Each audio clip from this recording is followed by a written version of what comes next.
All due respect and honor. My brothers and sisters, there's no existence on this earth greater than man and woman. Everything, it was created to serve man and woman. We are the best of God's creation. God made man and woman in the best of mold. And my brothers and sisters, there's nothing greater than this. Greater than the Kaaba. Greater than St. Peter's Basilica. But my brothers and sisters, it is temporary like the Makapa. It is designed to wear out. Our bodies are the best work God has ever put forth in this earth. We have been taught to believe in a mystery God. And those who teach us of this mystery God, our kidnappers, our murderers, our rapists, and the ones who are still oppressing us to this day. These are the people who gave us the mystery God. When there was no alphabets, there was no way of putting words together to comprehend what the mystery gods was saying when this earth were revealed to man. They want you to believe in what their theory happened after they formatted their alphabet that we write letters with today. Our oppressors, robbers, exploiters. God never intended for man to be poor. There was a earth created for us that is a very wide expanse, 196,940 miles, 136,639,000 square miles of water. That great ball of fire the astronomers call the sun, with its powerful great fire, sometimes belching out flames 10 to 30,000 miles from the surface, warming this universe, bringing up vegetation out of this universe. Every creature that has been placed in this earth should be able to perpetuate itself, to sustain itself. How can this all-wise, powerful God have created us to be poor, to be indigenous, to be servants, raggedy, hungry, confused, still naked? How can a God this wise leave us in a predicament as we have found ourselves in today? How could a God this wise would put us in this position? We must understand this is not the desire of the loving, nurturing God who created this planet for everyone to thrive. Why isn't everyone dwelling? Because of a certain race of people.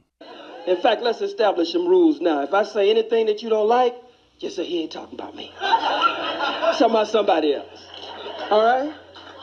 It is my honor to be here and to speak to you on such a timely topic during this period when the birth of the Reverend Dr. Martin Luther King Jr. is observed by many and celebrated by many. The subject that you have given me, Malcolm X and Martin Luther King, human rights and civil rights, the challenge of the 21st century, is quite a challenging subject. Of all our studies, of course, history is best qualified and most attractive to reward our research. If we know what happened yesterday, we can intelligently discuss today, because today is built on yesterday, and tomorrow is built on today. And we should be intelligent enough that if we know what happened yesterday, that we are not likely to let the same thing go down again today. Our unity in sisterhood, brotherhood, and struggle is profound, principled, and forever. We choose the revolution of our people and the liberation of our people as our life's goal, and struggle as the method to achieve it. Our struggle is constantly and continuously against the oppressor and against all in us, which is in contradiction to our values and the choice we've made. We choose the liberation of our people, and our choice is conscious, full, and free. And we accept all risk and welcome all rewards it might bring. We have nothing better and more revolutionary and rewarding to do with our lives than to struggle. Struggle to bring into being a new world, a world in which we, our children, and our families can breathe and create and stand and walk in a warmer sun. This is the Kawaida Kiapo. And I want to begin with a note from Langston Hughes, since at this time of the year, there is so much talk about the dream and the dreamer. Langston Hughes gives us this as it was made popular through Lorraine Hansberry in A Raisin in the Sun. And it begins, what happens to a dream deferred? Does it dry up like a raisin in the sun, or fester like a sore and then run? Does it stink like rotten meat, or crust and sugar over like a syrupy sweet? Maybe it just sags like a heavy load, or does it explode? Brothers and sisters, in a laboratory, no experiment is a failure. Even if the results of that experiment only proves that it can't be done that way, that experiment is not a failure. The experiment of the life and legacy of the man that we know to be Martin Luther King Jr., the experiment of that life was not a failure. It was not a failure. It serves us well today, because even if it does nothing else, it tells us that it can't work that way. And when you find out in an experiment that it can't work that way, then the results advances your study, advances your research, and it should put you on firm footing toward real resolution and the best results that you might hope for. Dr. Martin Luther King Jr., here 30 years ago, and as he walked in Selma, Alabama, and worked in Selma, Alabama, and Birmingham, Alabama, and Montgomery, Alabama, and Chicago, and throughout the hells of North America, as the chairman or as the leader of the Southern Christian Leadership Conference, as Dr. King worked 30 years ago for us, it is written in the scriptures, what greater love could a man have, or a woman, than to lay down their life for their brother, for their sister, for their friend? Dr. King laid down his life for us. And if for no other reason, We must honor him for laying down his life for us, but we must analyze his life. After they have made the transition to what some call death, but what others call to the realm of the ancestors or the egungun, then a period can be placed behind the testament of that life. And then we can carefully and critically make an analysis of that life. Dr. King laid down his life for us, and Dr. King believed in the moral conscience of the white man. And since we are talking about civil rights and human rights here tonight, I think it's fitting that we begin right there. He believed in the moral conscience of the white man. Well, I'm here tonight at D&J to tell you that the white man ain't got no morals and he ain't got no conscience. Dr. King believed in civil rights. Well, I'm here to tell you that the white man ain't too civil and he ain't too right. Malcolm believed in human rights. I'm here to tell you that the white man ain't too human and he ain't too right. It makes no difference whether it's civil rights or human rights. You must weigh the circumstances surrounding the very origin of the white man into the world to then determine if he's capable of being civil, if he's capable of being human. This we must put on the scale of Ma'at and give it the meiotic weigh-in and see if it strikes the meiotic balance. And if it does not strike the meiotic balance, then we must make sure that we are not victims of history, because it is written that he or she who does not learn the lessons of history is doomed to repeat them. The prestigious, pristine presidential White House commission set up by Lyndon Baines Johnson, a redneck camel breath hunky from Texas, an outlaw from Texas, a gun-slinging outlaw from Texas. Lyndon Baines Johnson set up the Kerner Commission, and the Kerner Commission determined that America, one black and one white, separate and unequal, and that the number one problem in America, white racism. After Dr. Martin Luther King Jr., the Kerner Commission has reconvened and determined that America is still two Americas, one black and one white, separate still, unequal still, and that the number one problem in America today is still white racism. They questioned Jet Magazine staff and journalists, questioned the widow of Dr. Martin Luther King Jr. They questioned Sister Coretta Scott King. They questioned his daughter. They questioned his son. They questioned the Reverend Wyatt T. Walker. They questioned former city councilman Hosea Williams, who was one of his right-hand men. They questioned Andy Young, former mayor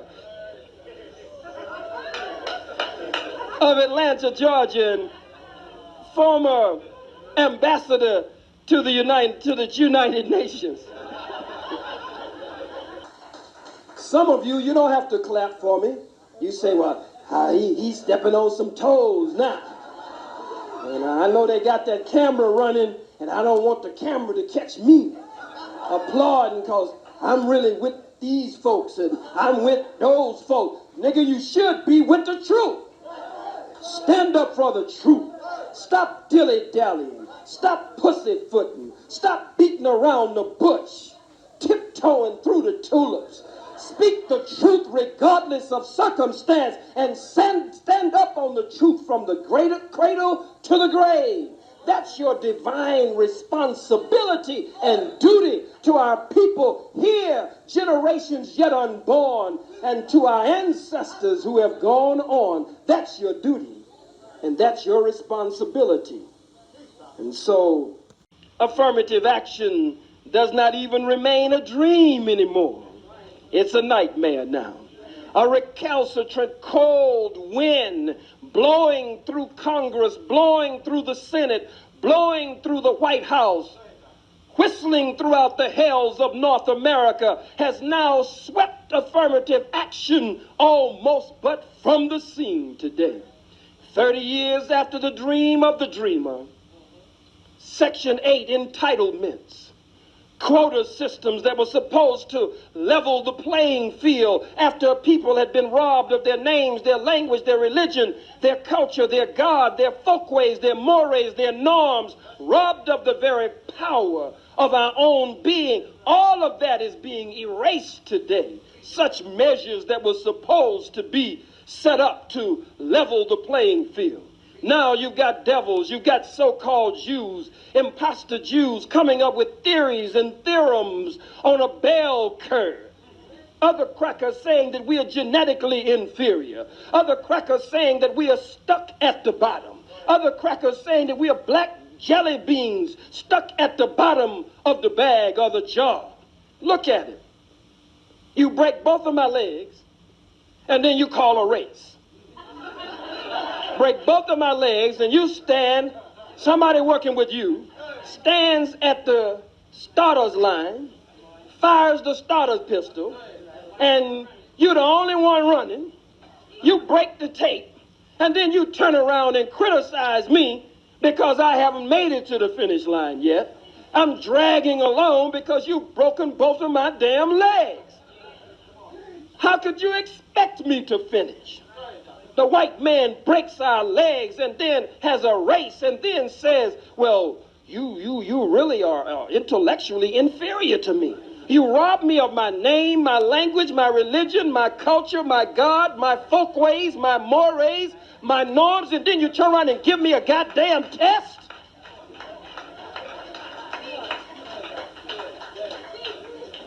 How could you expect me to score like you?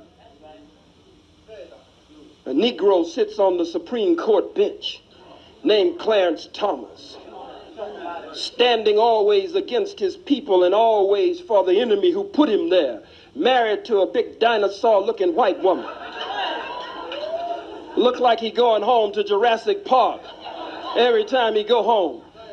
Nigga have to get on a step ladder just to get some sugar from that big, tall white woman. And I don't know why we do that. Don't know why we do that. Go and get the biggest, ugliest white woman we can find. Clarence Thomas have to hug her on one side and the beast is so big and then run around and hug her on the other side. In fact, let's establish some rules now. If I say anything that you don't like, just say he ain't talking about me. Talking about somebody else. All right? What if I told you that the version of truth you've been handed for centuries was edited, cut apart, and rewritten, not to free your mind, but to chain it? What if the oldest Bible on earth, the Ethiopian Bible, preserved the very teachings of Christ that the world was never meant to see? For 4,000 years, men have twisted divine law into a tool of obedience, not liberation. They took the words of the Master and stripped them of their power, hiding the truth that man was never meant to serve fear, nor bow before institutions, nor crawl in submission to the illusions of authority. The truth that was buried is this: Jesus did not come to create worshipers. He came to awaken creators.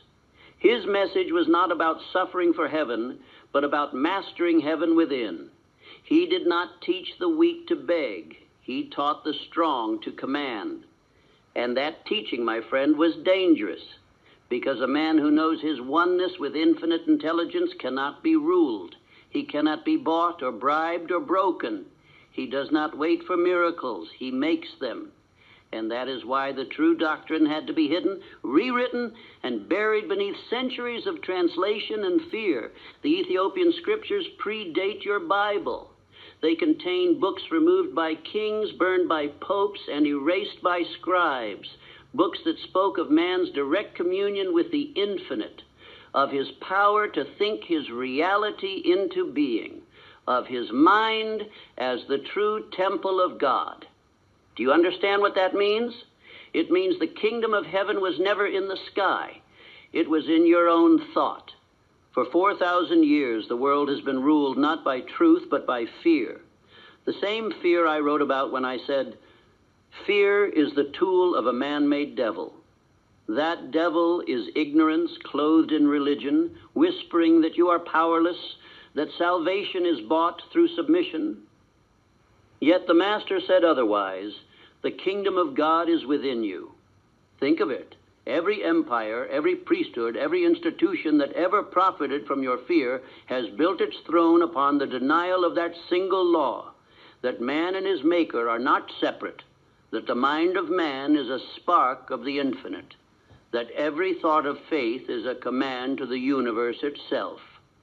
And I tell you now, if you truly understood what those lost scriptures contained, you would never again ask another man for permission to prosper. You would never again kneel before doubt. You would never again beg the world to give you what heaven already placed within your grasp. The Ethiopian Bible does not flatter the powerful. It exalts the individual. It speaks of divine law not as a mystery to be obeyed, but as a science to be practiced. It teaches that faith is not submission. It is control.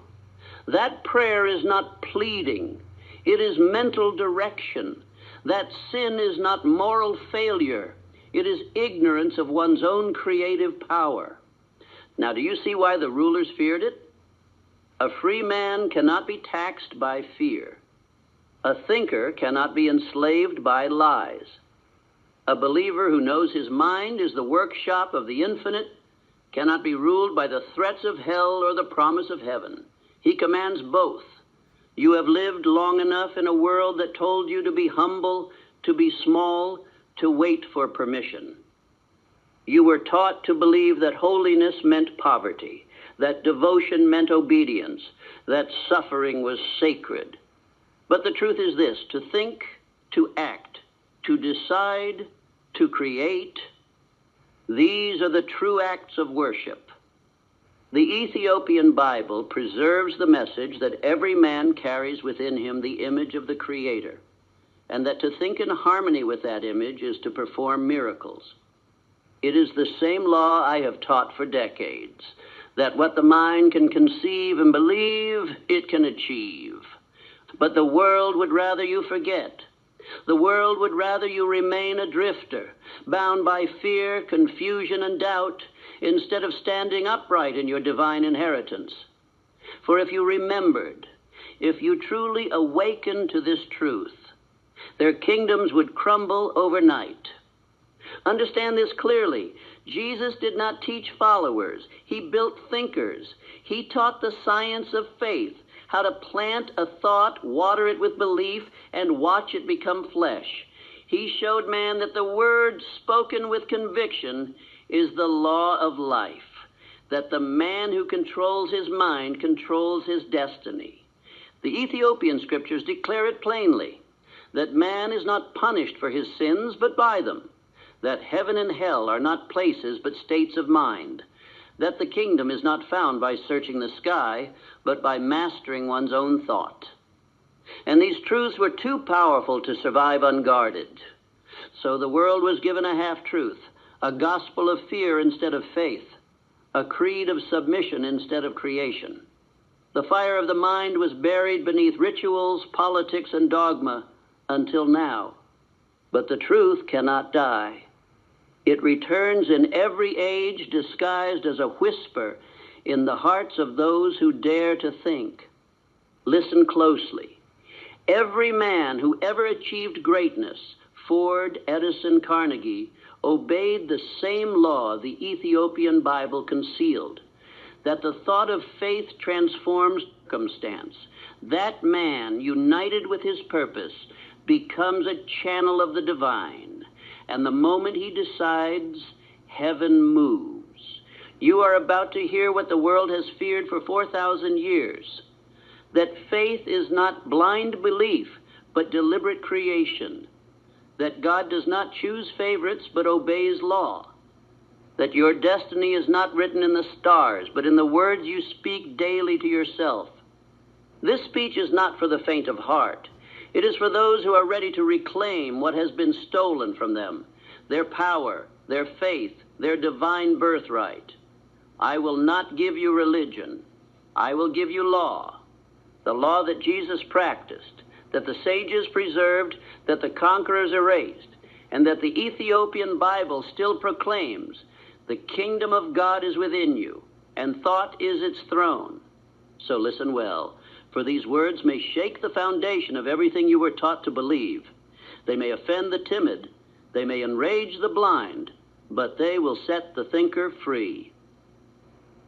For the next few moments, put aside everything you think you know about faith, religion, and salvation.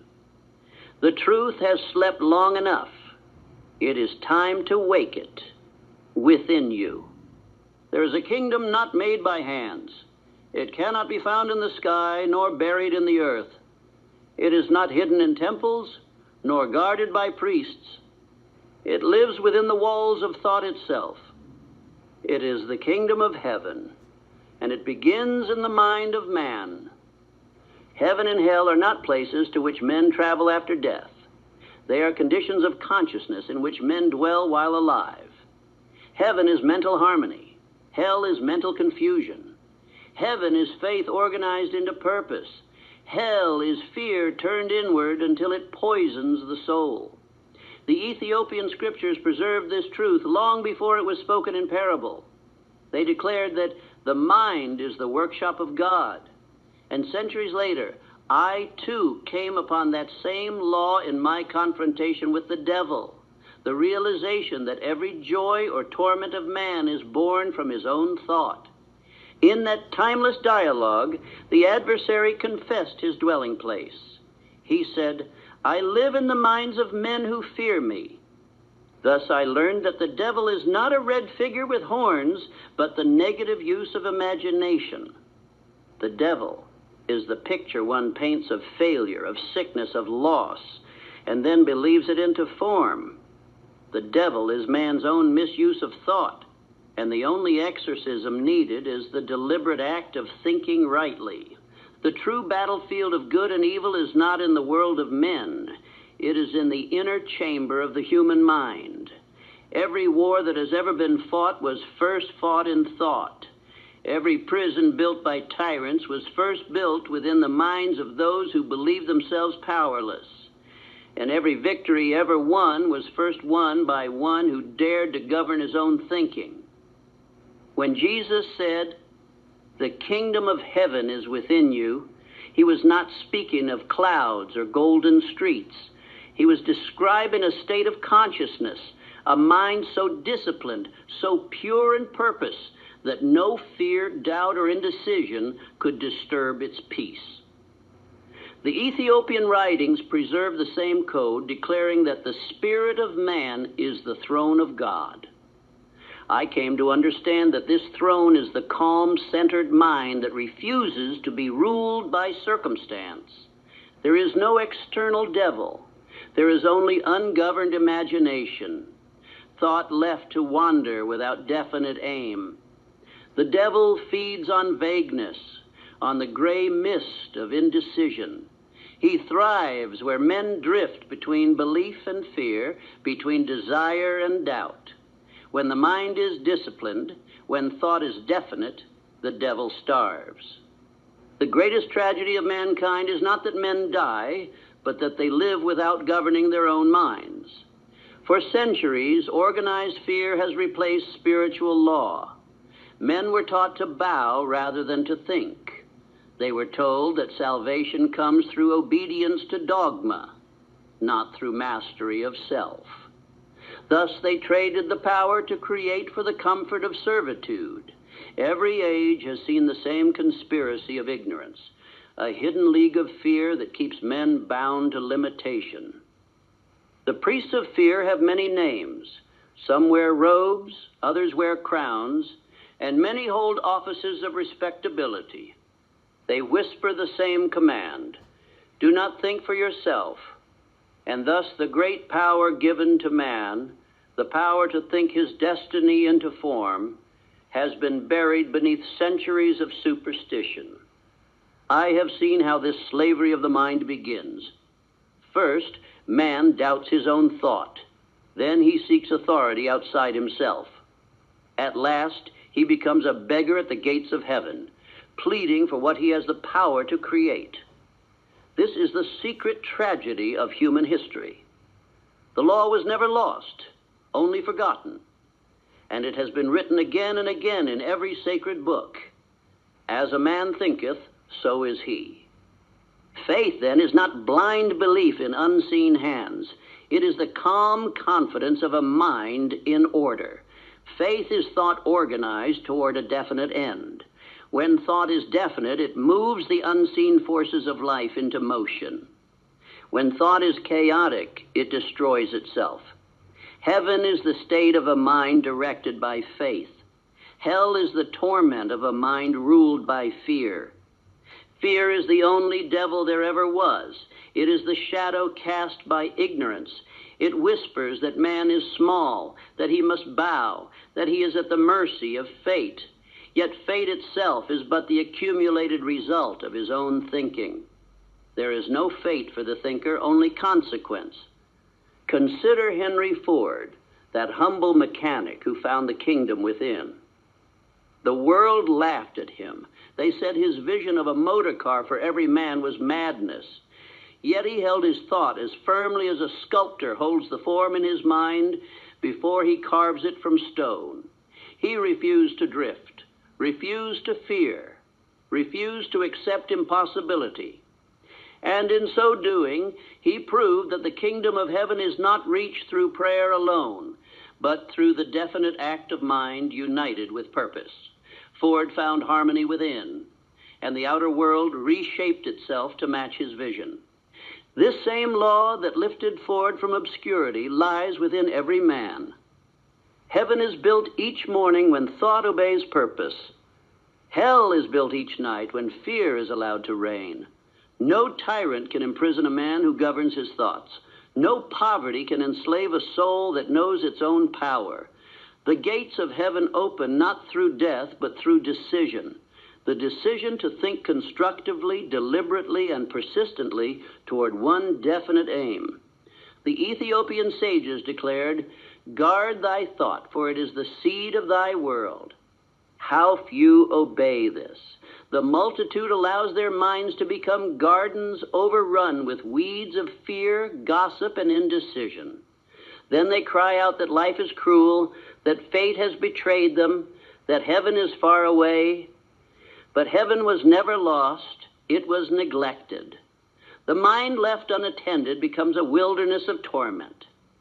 The devil does not need to steal a man's soul, he only needs to distract his thought. He works through worry, through envy, through resentment, through the 1,000 little irritations that weaken mental discipline. Each moment spent in fear or doubt is a brick laid in the walls of hell. Each moment spent in faith and purpose is a stone added to the temple of heaven. The Ethiopian manuscripts speak of a law called tefersat, the alignment of inner and outer. It teaches that the outer world mirrors the inner order of thought. When man's thought is divided, his world is divided. When his thought is one with purpose, his world obeys him. This is the law of harmony that binds heaven and earth. When I wrote Outwitting the Devil, I did not reveal a new truth. I uncovered the old one. I showed that the devil is thought misused, fear organized into habit, and I showed that heaven is thought rightly used, faith organized into purpose.